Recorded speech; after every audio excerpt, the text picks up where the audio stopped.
E fala galera, eu sou o Felipe Augusto e bem-vindo a mais um vídeo. No vídeo de hoje, galera, vamos ver aqui uma saga que vai estrear um filme, né? Agora, sexta-feira, né? Eu tô gravando isso aqui numa quinta-feira. Amanhã vai estrear Rua do Medo 4. Então vamos ver a saga do Rua do Medo aqui do canal Piuí, né? Se você quiser assistir o filme, ou quiser assistir o vídeo, o link vai estar aqui na descrição. E vamos reagir aqui a essa saga. Então se inscreve no canal, deixa aquele like e embora aqui reagir a essa saga agora.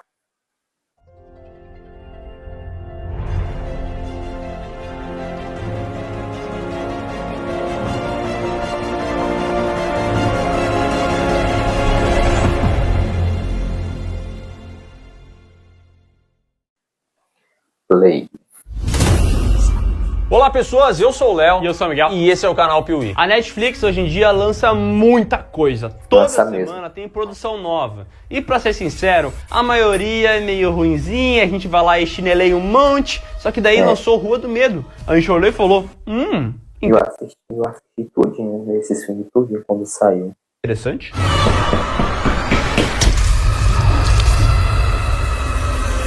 E não fomos só nós Esse início parece icônico. que achamos interessantes, mas muita gente. Tanto que a trilogia Rua do Medo virou um fenômeno instantâneo e É vieram boa em demais. Eu vou assistir esse quarto, vou trazer vídeo aqui pra vocês também. massa aqui no Piuí, comentaram, faz saga Rua do Medo, fala de Rua do Medo. Piuí, gostou, não gostou? Eu odiei, eu amei. Enfim, hoje estamos aqui para falar sobre a trilogia Rua do Medo, trazendo aqui o enredo desses filmes, várias curiosidades e, claro, a nossa opinião. Então, apaga as luzes do seu quarto, já abre um guarda-chuva para se preparar para essa deixa o chuva like de aí. referências, porque tá começando a saga Rua do Medo aqui no Piuí. Ó, era pra ser Transformers essa saga, porque teve votação. Só que daí a gente recebeu tanta mensagem pedindo Rua do Eu acho que vou fazer essa do Transformers, eu gosto muito. Medo, que a gente pegou e colocou lá junto no balaio e fez uma nova votação. E vocês escolheram Rua do Medo, e é por isso que hoje a saga é essa. Então, ó, deixa o like pra apoiar. A gente teve que trabalhar duplamente pra conseguir entregar esse vídeo. Trabalha pouco, né? Então trabalhamos. Como um ser humano normal. Ó, e antes que você comece a chorar nos comentários, semana que vem tem Robô Gigante e Explosão aqui no Piuí, beleza? Beleza. Talvez você não conheça o Robert Lawrence Stein por esse nome, mas esse cidadão é um fenômeno da literatura de horror infantil. Ele é o criador daquela famosa série de livros Goosebumps e ele é um dos 20 autores de ficção mais vendidos da história. Esse cara já vendeu mais livro do que o Stephen King e do que o Tolkien. Não pode ser. Pode. E é. O cara é foda, patroa. Foi o cara é bom. justamente esse cidadão que fez Rua do Medo lá em 1989. E essa série gerou mais de 50 livros. 100 Ave contos, Maria. cara. Meu Deus, é muito dinheiro, velho. Não, 100 contos, 100 histórias. Ah, entendi. Dinheiro ele fez foi muito mais do que isso. 200, 300. 300 contos? Uhum. Caraca. É que leitura muito aqui dinheiro. no Brasil que não tá com nada. Mas lá nos Estados Unidos, O povo lê muito, né, cara? aqui é só... Ai, deixa eu ver no Piuí. Ah, que lê dá uma preguiça. No Piuí é sempre bom. Ai. Pra que eu vou pegar na internet se isso daqui funciona mais? E todo esse sucesso chamou a atenção da Fox, que garantiu os direitos de produzir uma trilogia de Rua do Medo. A treta Mas é aí que no alguém meio dessa vendeu a pré-produção, Fox. a Fox foi comprada pela Disney e esse acordo de distribuição, ele acabou caindo por terra. E aí surge a nossa querida e oportunista amiga Netflix pra ir lá, pegar a Rua do Medo e, cara, vou dizer uma coisa, eles devem estar dando tanta risada em casa porque fizeram isso. Cara, por favor, Netflix, compra o Meu Piuí. dinheiro. Vocês estão comprando tudo. Eu quero vender o Piuí. Eu quero. Vai ter que vender a parte dele. Lançado em 1900. 2021 com direção de Leif Janiak, que não fez lá grandes coisas na carreira, Esse fez computador tá aquele ruim. Lua de Mel, um terrorzinho bem xoxo. Rua do Medo, parte 1, 1994, começa em 1994. É isso aí, num shopping lá em Shadyside, e a gente conhece o jovem Shadyside. Ryan, que tá lá trabalhando de boa e tal, vivendo a vida dele como um bom jovem deveria fazer. Só que, cara, do nada dá um surto e esse moleque mata uma galera no shopping, começa a matar todo mundo. Esse começo aí eu fiquei sem entender nada. Mata todo mundo. Inclusive ele mata a sua amiga, a Heather Watkins. Isso aí, mete a faca nela e aparece o xerife Tá Nick doidão. Good, que é um bom homem, né? Por isso que ele tem esse nome. Ele é bom Good. de mira, né? Bom de mira, querida. Pau! Acerta a balinha e derruba o cara ali. Acertou. E ó, Miserável. você percebeu nessas cenas aqui uma certa semelhança com um tal de Pânico? E cara, Mas é eu bem falei, parecido. é bem parecido.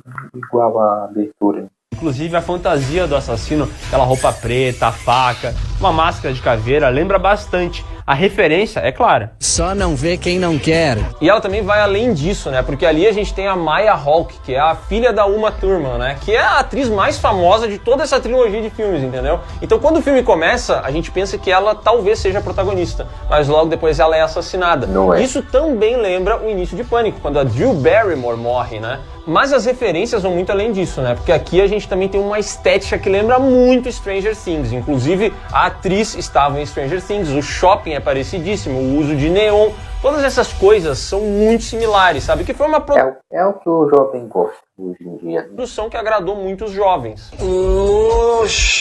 É que eu falei. Aliás, tá ligado que Stranger Things foi feito por aqueles irmãos Duffer, né? Sim. E um dos caras é casado com a Leaf Janiak, a diretora desse filme. Coincidência? Então tá tudo em família e tudo. Acho que não!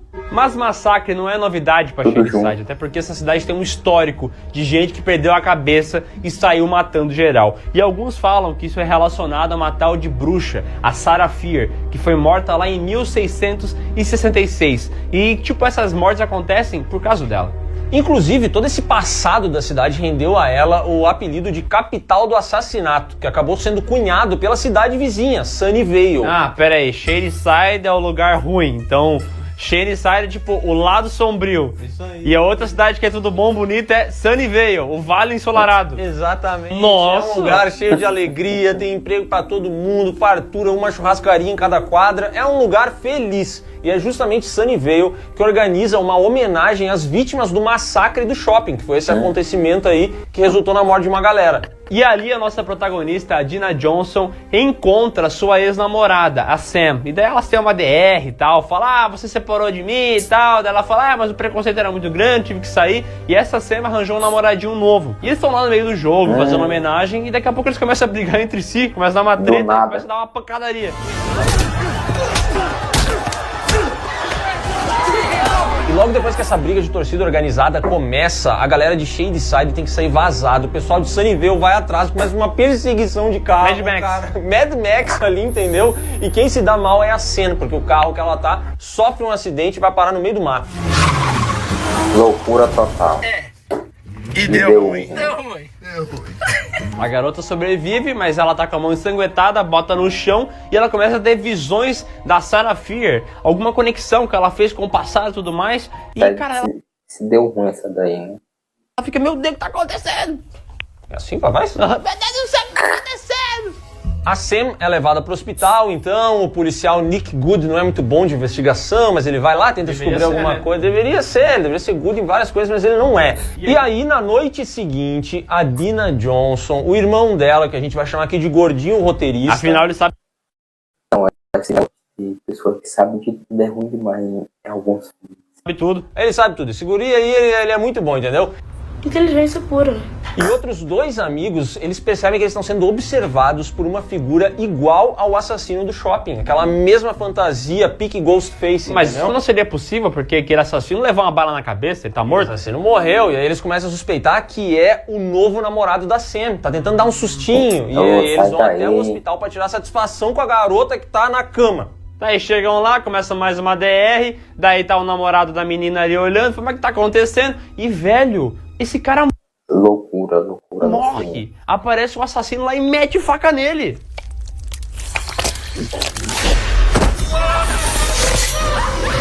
E aí começa uma correria dentro do hospital, eles pegam Uma brigação. cena, levam junto, começam a tentar achar ajuda e tal. E assim, eu acho que um comentário que a gente pode fazer é que as mortes do filme são interessantes, sabe? Eles exploram São bem bastante legal, eu gosto muito gore o filme, né?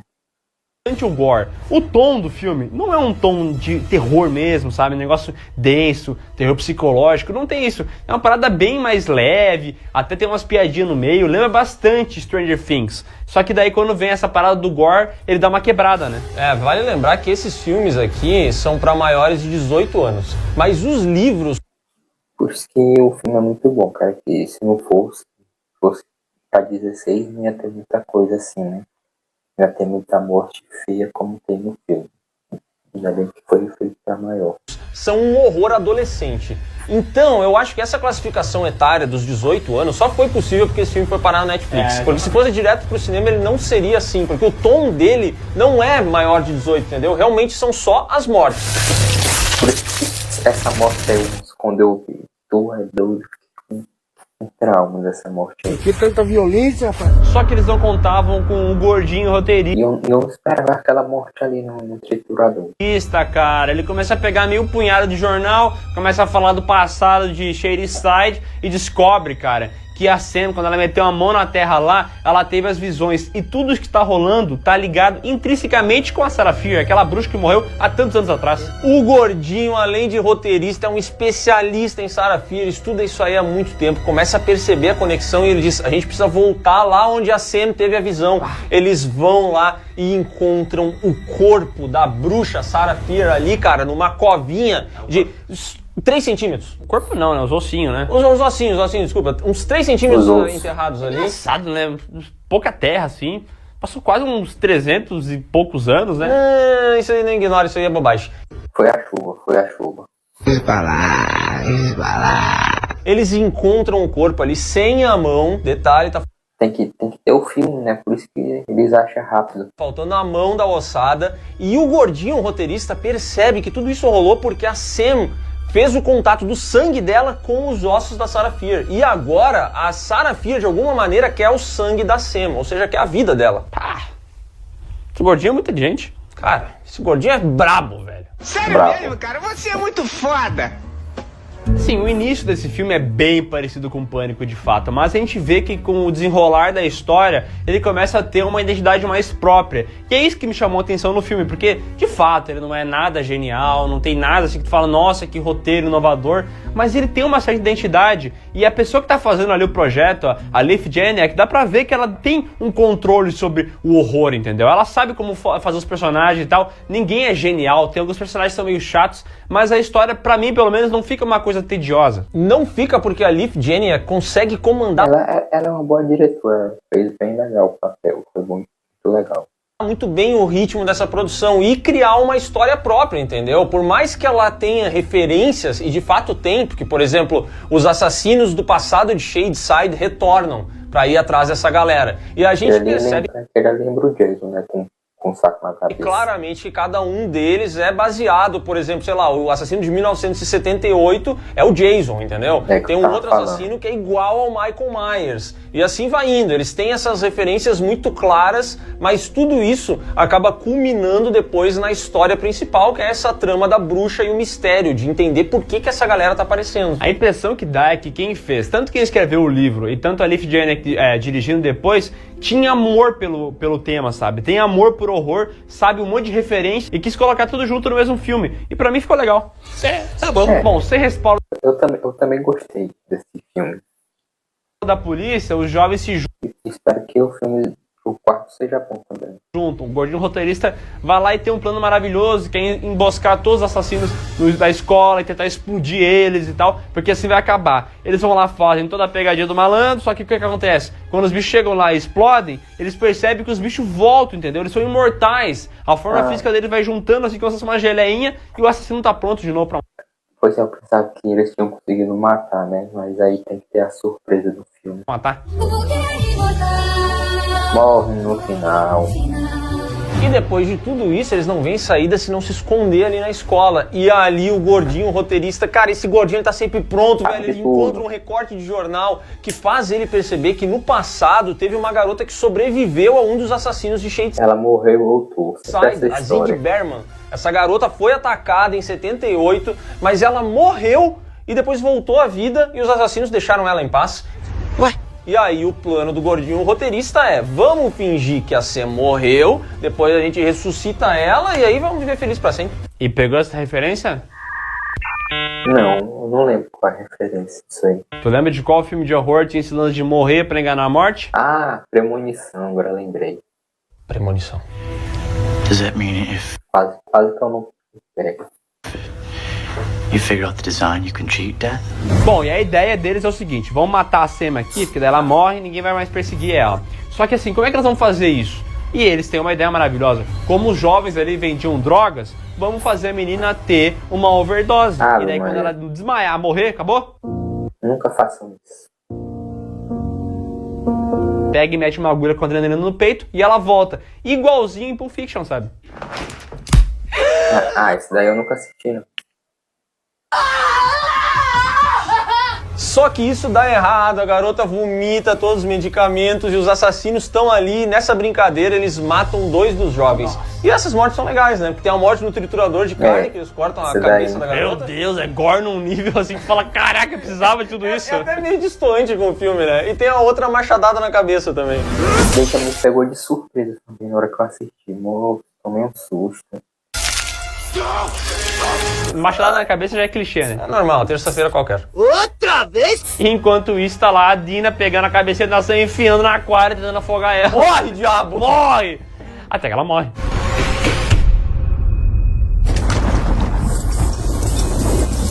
Ela então consegue reanimar a Sam, e aí essas 2 garotas conseguem contato com a Ziggy, aquela menina que em 78 morreu e sobreviveu. E ali elas ficam sabendo da má notícia, que é: não tem como escapar.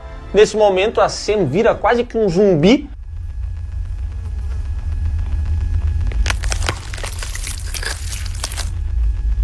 A Dina amarra ela e fim de filme. Rua do Medo, 1994, parte 1, foi bem na crítica, porque o pessoal falou assim, é um terrorzinho bacana, bem executado, não é chato, e quem fez sabia o que estava fazendo. Afinal das contas, é genial? Não, tá muito longe disso, mas diverte. Diverte, cara, mas tem muita gente que não se diverte, porque esse filme aqui, ele tem um tom adolescente, ele é um filme adolescente. Pois é, quem não gosta desse tipo de filme não vai gostar, né? Por mais que ele tenha a classificação indicativa para maiores de 18 anos, tem muitas coisas nele que não condizem com esse tipo de obra. Então eu entendo que tem muita gente que odiou esses filmes aqui. Eles realmente foram muito divisíveis. Porque se tu vai assistir esses filmes esperando um slasher tradicional, um horror de verdade, tu vai se decepcionar, porque a Dina vai começar a largar um discurso para eles vencerem os assassinos, entendeu? Vai ser o gordinho roteirista vai trazer um monte de solução rápida e vai ter a batalha de uma cidade contra outra, os jovens, isso tudo é muito bobo, é muito adolescente, entendeu? Mas assim, eu não me incomoda tanto, porque tem umas paradas legais, tipo, o gordinho é apaixonado por uma menina, né? E ele finalmente consegue beijar ela e tal, e é aquele momento e tal. A parada que tinha muito naqueles filmes de Sessão da Tarde e tudo mais, só que daí o que eles fizeram? Pegaram aquele filme de Sessão da Tarde e botaram um monte de sangue junto, entendeu? É uma boa ideia. E o legal é que apesar demais. de beber de muitas fontes, de muitas outras sagas, eles conseguem manter a linha narrativa principal. Isso eu acho interessante. Né? E agora a gente vai pra sequência do filme que foi lançado uma semana depois. Rua do Medo, parte 2, 1978, é a continuação. E agora a gente vai ver como tudo aconteceu no passado, entendeu? O passado da Ziggy, aquele assassinato, tudo mais, velho. Então a gente vai lá para um acampamento e, velho, uma coisa que tem que... E esse é bom demais também, o segundo é bom. Sobre esse acampamento é que ele é igual ao filme Sexta-feira 13. Idêntico. Na verdade, Igualzinho. tem uma diferença, porque em Sexta-feira 13 os jovens só querem saber de transar. E aqui tem uma galera que eu não entendo, porque a Ziggy, ela é acusada de roubo no acampamento. E as crianças querem pendurar ela numa árvore e tacar fogo. Eu fico me perguntando por quê? Essas coisas eu acho muito idiotas. Eu vou confessar que eu tenho dificuldade com esses momentos. E é uma dúvida real que eu tenho. Assim, eu fui na escola, né? Como todo jovem no Brasil já foi, tu também foi, né? Fui. Cara, eu nunca vi um nível de bullying tão grande como tem nesses filmes. Eu não sei se nos Estados Unidos é assim. Talvez... Pois é, eu sofri bullying, mas não desse jeito aí. É um nível muito alto. Deve ser, não sei. Mas, cara, é bizarro tu pensar que estão querendo amarrar uma pessoa e botar fogo nela, velho. É loucura. Cara, felizmente o Nick Good consegue salvar a Ziggy. Cara, o Nick Good, ele é good mesmo, velho. O cara é bom. Good demais. Bom, mas não interessa a Zig, interessa a Cindy, a menina que é toda certinha, toda organizada. Ela é uma verdadeira 10 de 10. Se olhar pro rosto dela e falar, pera aí, eu já vi esse rosto antes. Sim, é aquela menina do meme, 10 de 10. Tá aí ela, atriz. Tudo bem. Tudo anda bem na vida da Cindy e o namoradinho dela, o Tommy. Eles estão lá de boa e tal. Só que em certo momento, o Tommy começa a trocar ideia com a enfermeira lá, por algum motivo qualquer que seja. E É louco, é a veia doida. a enfermeira fala assim, você tem que morrer, porque você vai matar todo mundo. E ela tenta matar o cara, velho. Só que daí ele pega, joga ela longe, ela bate a cabeça, chama a ambulância, tira essa mulher de lá e todo mundo se pergunta o que foi que aconteceu. Que porra é essa? Só que a partir desse momento, Todo o mundo Tommy doido. fica meio É a zuretinha velha das doida. ideias, ele começa a ter algumas visões. Maconha?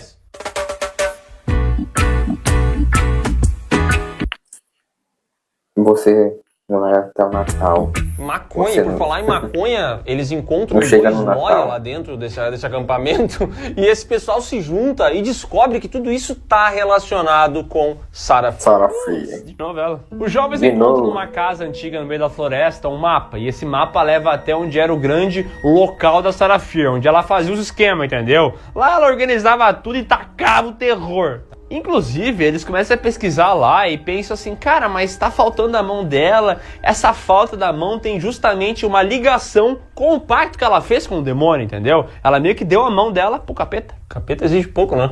É. E nesse local, eles ainda encontram todos os nomes de todos os assassinos que já passaram por Shady Side, tá ligado? A galera que matou no passado e tudo mais. Inclusive aparece lá o nome do Tommy, mostrando que ele vai ser o próximo assassino. Isso. Tommy? E no momento em que elas estão ali embaixo descobrindo mais sobre o passado de Sarah Fia, esses rituais todos, o Tommy encapeta, as garotas conseguem fugir dele, mas o Noia morre ali loucão. embaixo. Tommy? Descansa em paz, Noia. No salão tem maconha. Que pena. E depois disso ele vai pro acampamento e sai matando todo mundo. E é criança, ele mata as crianças. Tu é doido, essa cena é ruim demais. Ruim não, é boa, mas matando as crianças, isso é ruim. Coitado Mas das isso é curioso, crianças. que ele começa com uma música popular anos 70.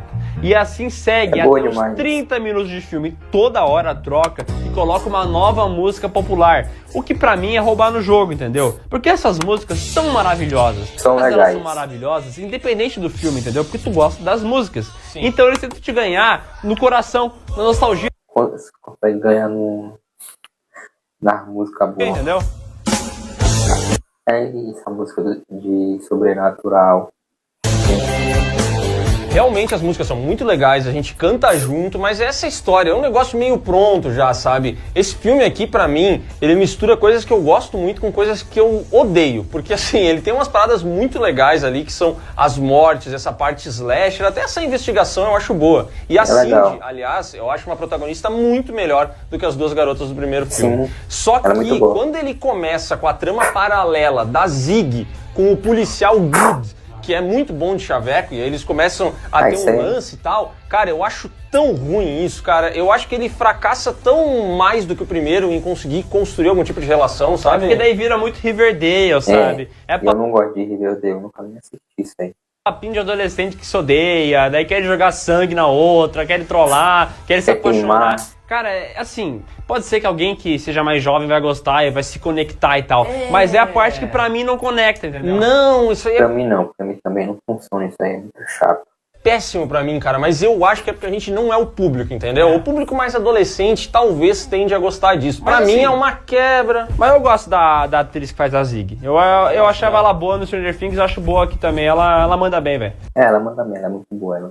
Obrigado você. Na caverna tem a Noia, que era amiga da Cindy, e elas começam a trocar uma ideia. E elas encontram lá um tipo de organismo vivo, pulsante. Isso é nojento. ó, tu é E doido. quando a Noia toca lá, ela tem aquele mesmo lance da visão. Ela começa a ver todo o passado, entende tudo que rolou com a Sarah Fia e tal. Ah, explosão de conhecimento.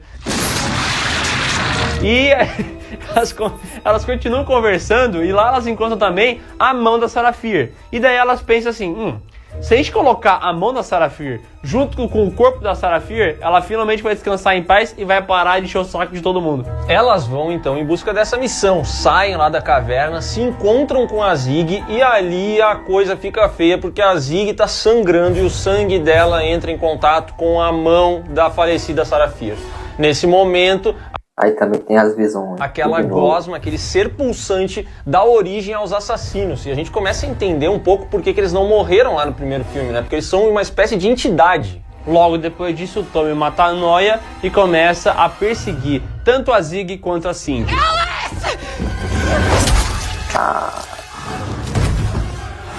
E o garoto Rude lá, o adolescente bom demais, ele foi ajudar a outra galera e deixou as duas lá, né? Falou, não vou me importar muito. Se foda! As garotas então correm até a árvore onde Sarafir teria sido enforcada e enterrada. E elas estão indo lá pra botar a mão junto. E ali, pra mim, rola o que é a cena mais legal dessa trilogia, que são as duas garotas cavando e os assassinos aparecendo. E aí eles vêm um de cada Essa cena é muito boa, é legal essa cena. lado. E a gente vê a imagem dos 4 assassinos e é legal isso. É legal. Olha lá. Cê é louco. E assim que elas terminam de cavar, em vez de encontrar o corpo da Sarafir, eles encontram uma pedra. E na pedra está escrito, a bruxa vive para sempre. The witch forever lives. E aí, nesse momento, a Cindy percebe que foi tapeada e que eles estão atrás da Zig, porque o sangue dela entrou em contato com aquilo ali. Então ela decide se sacrificar para salvar a irmã dela. E essa cena eu acho legal porque os assassinos eles têm uma personalidade diferente dos assassinos que os originaram. Então, por exemplo, o Jason ele vem correndo, mas ele vem num pique. O Tommy, cara, parece que ele vai atropelar todo mundo, entendeu? E aí, nesse momento, a Cindy se sacrifica completamente em vão, porque a Zig morre também. Zig, ao invés de sair correndo, ela fica olhando pra trás assim, ó. E quando ela vira, já tem um carinha aqui na frente. Nossa, se eu fosse assim, eu ia ficar tão puta, velho. É que elas não jogam futebol americano, né? Não treinaram. E são americanos. E todo americaninho que nasce, já nasce com uma bolinha na mão. Pega uma madeira, meu filho! Resultado, as duas morrem, levam facada pra caramba, machadada na cara, é uma chacina. Eu pensava que ia morrer as duas. O Nick Good volta, ele falou, ei rapaz, esqueci a menina. Voltou lá, tava ensanguentado, ele começa a fazer uma massagem cardíaca ali, meteu o ventinho na boca, que é assim que faz as pessoas voltarem à vida, né? Levou um monte de facada, mas é só botar um pouquinho de oxigênio na boca que a pessoa volta. Não é só quando você afoga, não, pra isso aí. Simples assim. É, mas tem que ver que o Nick Good ele é bom, né, cara? Ele sabe essas coisas. A Zig revive e a gente retorna então para 1994, onde Dina Johnson, gordinho roteirista, e a Zig estão reunidos e eles chegam à conclusão de que talvez a mão da bruxa ainda esteja lá na árvore. Só que olha que loucura, hoje aquela árvore que já foi o acampamento é o shopping da cidade de o shopping. E aí vai lá a Dina, vai o gordinho roteirista, eles cavam tá raso também. a árvorezinha que está lá no shopping até hoje. E eles encontram a mãozinha ali, cara, 15 centímetros embaixo da terra. Caraca, velho. Aí você vai falar assim, nossa, mas é porque eles construíram um shopping em volta da árvore. Sério mesmo? Para, cara. Uma árvorezinha daquela, se fosse uma árvore bicentenária, eu entenderia. Mas aquela árvorezinha não, né? Aquela árvore lá. Idiotas! Eles levam essa mão até onde a Sam sofreu o acidente, que está o corpo da Sarafir, e juntam a mão com o corpo. Nesse momento, a Dina Johnson tem uma visão que a leva até 1666, o ano da bruxa, onde ela está vivendo na pele de Sarafir.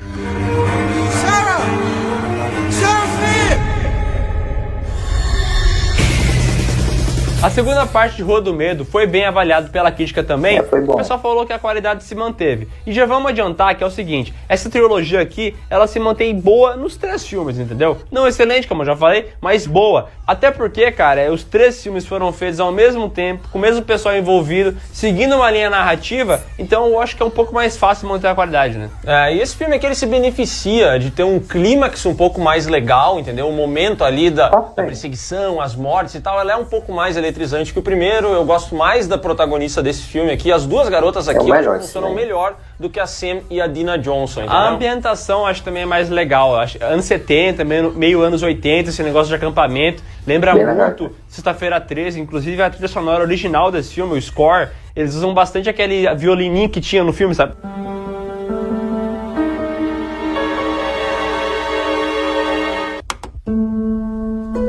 É quase a mesma som. Esse filme aqui, inclusive, tem os cochichos muito similares com os do Jason, né? O tem. Aqui também tem isso. Só que é o nome Tommy. E agora vamos para a 1966. Rua do Medo, parte 3, 1666, novamente com toda a galera dos outros dois filmes. Aqui a gente é transportado lá para o passado, onde conhecemos a própria Sarah Fier. E ali a gente percebe que ela vivia num vilarejo, muito antes de existir qualquer shadyside, qualquer acampamento. Era uma vila pequenininha, todo mundo rezava, vivia sua vida. Só que tanto a Sarah quanto a Hannah, elas negavam as investidas dos moços, dos rapazes ali do vilarejo, porque elas queriam fazer o bem bom entre elas, entendeu? E cara, se isso gera preconceito até hoje, imagina em 1666. É foda. E a treta foi justamente que enquanto elas estavam lá fazendo gostosinho, alguém viu as duas. Putz!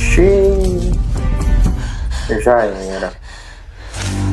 E esse filme aqui é bem safadinho e aproveita os atores dos outros. Como a nossa querida Dina Johnson foi pro passado e tá vendo a vida pelos olhos da Sarah Fier, eles trocam a atriz e trocam todos os outros atores daquela época pelos atores que a gente já viu nos outros dois filmes, entendeu? Reaproveitamento de elenco.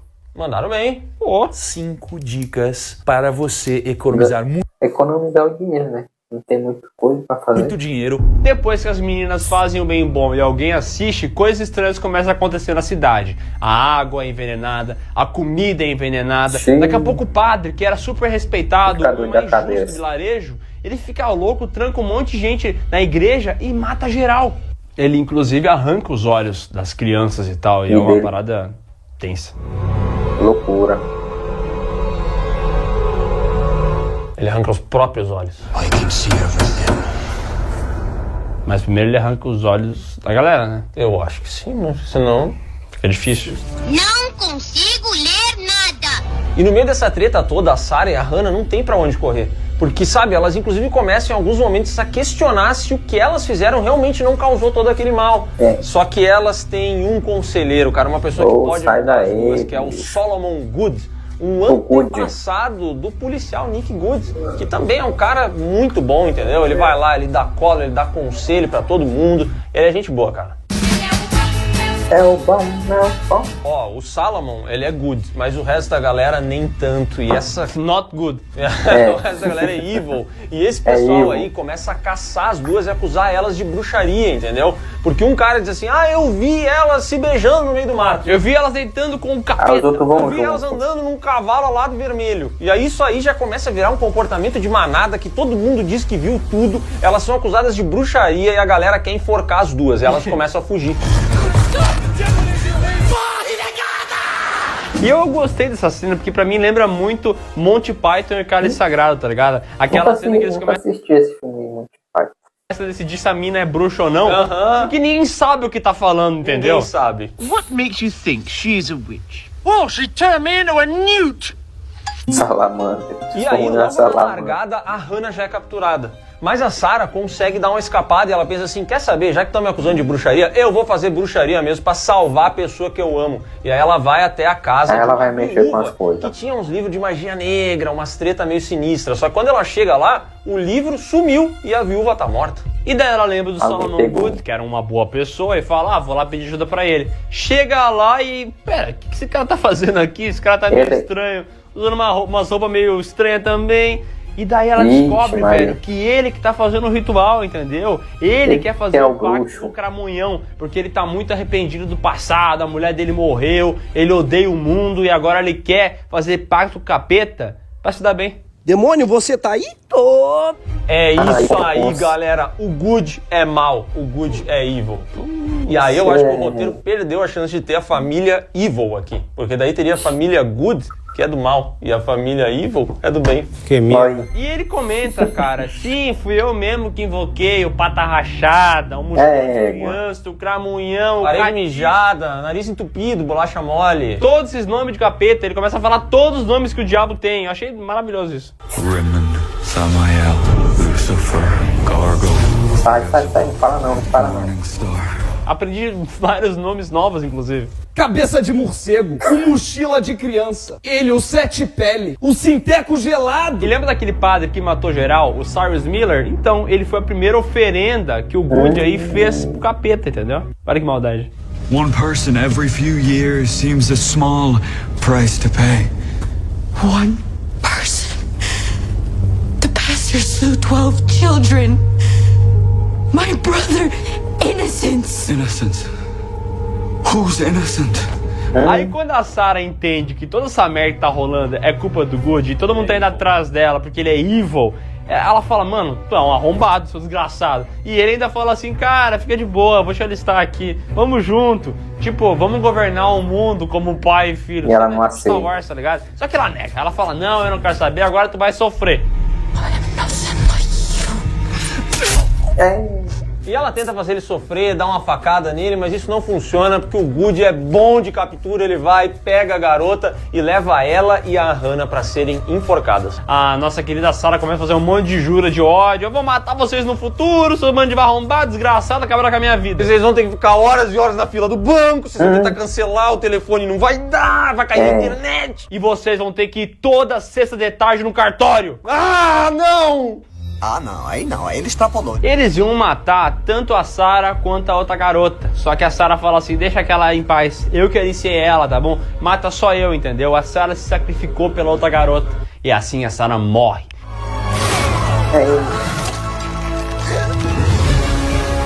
E daí o filme passa pra 1994, onde aparece a nossa querida Dina Johnson entendendo o que rolou. Ela sacou agora. Ela fala, cara, a Sarah Fear não tinha culpa de nada, entendeu? Era uma pessoa inocente, uma pessoa do bem. O ruim mesmo é o Good. É o policial. Os Good são evil. Vai dar um pulo.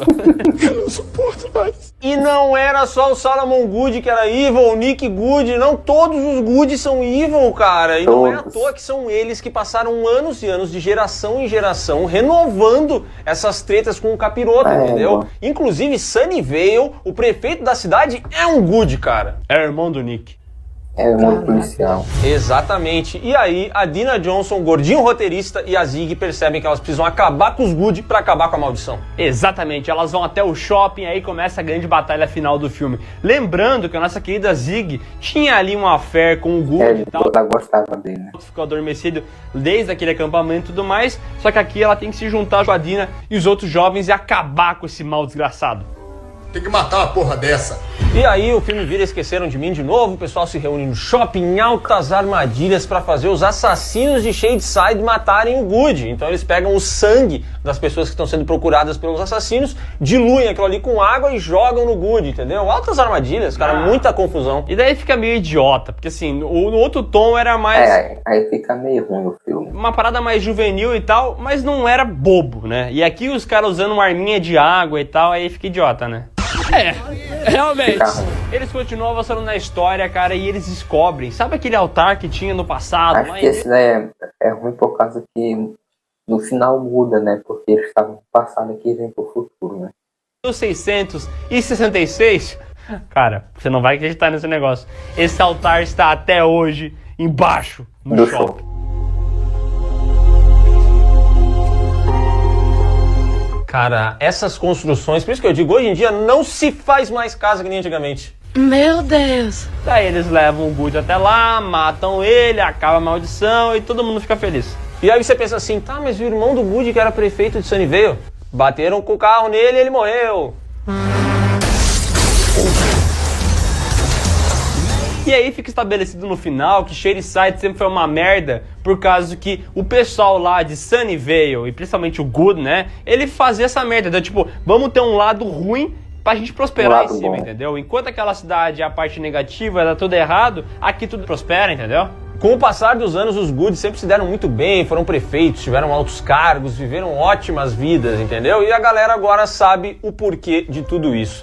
No fim das contas, a Dina Johnson e a Zig engatam um Fica relacionamento. O gordinho vira um grande roteirista de Hollywood, eu acho, entendeu? Não mostra, mas acho que sim. E em uma cena pós-créditos, a gente vê uma mão pegando o livro de magia negra que deu origem a essa parada toda, entendeu? E aí tem muitas teorias de que talvez seja algum outro membro da família Good, porque aparece a árvore genealógica dessa família e ela é maior do que a gente viu, entendeu? Então pode ter mais algum Good perdido aí entre tantos evils. Tem que mudar o ditado que coisa ruim não morre, né? Coisa good não morre.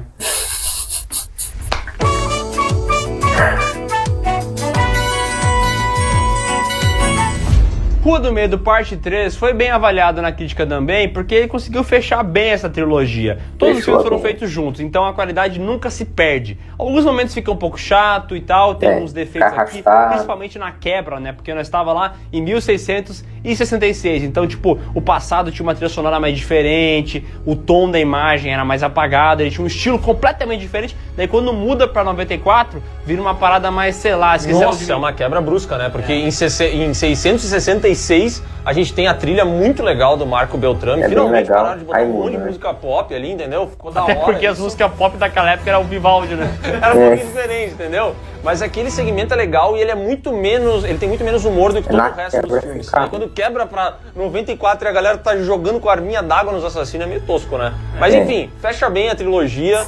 Como o Miguel falou, a qualidade se mantém do primeiro até o terceiro, e eu realmente acho que é muito comum as pessoas amarem ou odiarem esses filmes porque eles têm esse lance, entendeu? A gente tá acompanhando uma parte que parece a bruxa, que eu acho maravilhoso, e depois tem um cara com a arminha da água. E aí eu paro pra mexer no celular, porque eu acho bobo.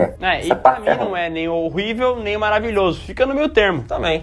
Mas pra Netflix, muito mais importante de a crítica ter gostado ou não é a recepção do público, e os 3 filmes tiveram um ótimo retorno, muita gente foi atrás, tem muita gente falando sobre eles. Então, apesar de não ter nenhuma confirmação, a gente acredita muito que pelo perfil da Netflix eles vão dar um jeito de esticar essa corda aí até ela arrebentar, né? Até porque, como a gente falou, isso aqui foi baseado numa série de livros e contos. E tem muito livro e muito conto pra ser adaptado ainda. Então, se a Netflix precisar de material, vai ter, né? Então eles podem aproveitar, cara, fazer mais uma grana muito boa. Olá, é o que vai acontecer, né? Vai sair. Vamos fazer nosso ranking nos filmes? Vamos. Pra mim o melhor é o segundo, depois vem o terceiro, e o mais fraquinho, entre aspas, é o primeiro. Pra mim o melhor é o terceiro, muito por conta do primeiro segmento dele, depois o segundo e depois o primeiro. Mas os 3 se mantêm, né? Esse né? é o Então eles podem aproveitar, cara, é fazer mais uma grana muito boa. Olá, eu gosto de dinheiro. Vamos fazer nosso ranking nos filmes? Vamos. Pra mim o melhor é o segundo, depois vem o terceiro, e o mais fraquinho, entre aspas, é o primeiro. Esse aqui, ó, é o meu ranking também, ó. Meu ranking é o primeiro, o terceiro e o primeiro aqui. É o segundo, né? O terceiro e o primeiro. Esse é meu ranking. E comentei o seu ranking também, né? Aí embaixo, né? Comenta aí qual o seu ranking de melhor filme de Rua do Medo, né? E vai sair o filme amanhã, né? Eu vou estar assistindo o filme e comenta aí embaixo se vocês vão assistir, vão acompanhar, né? Vou trazer o vídeo aqui para vocês e comenta aí, né? O que vocês acham desse filme, né? O que vocês achou do vídeo, deixa o like, se inscreve e vamos trazer aí várias coisas para vocês. Então é isso, valeu, falou, fui.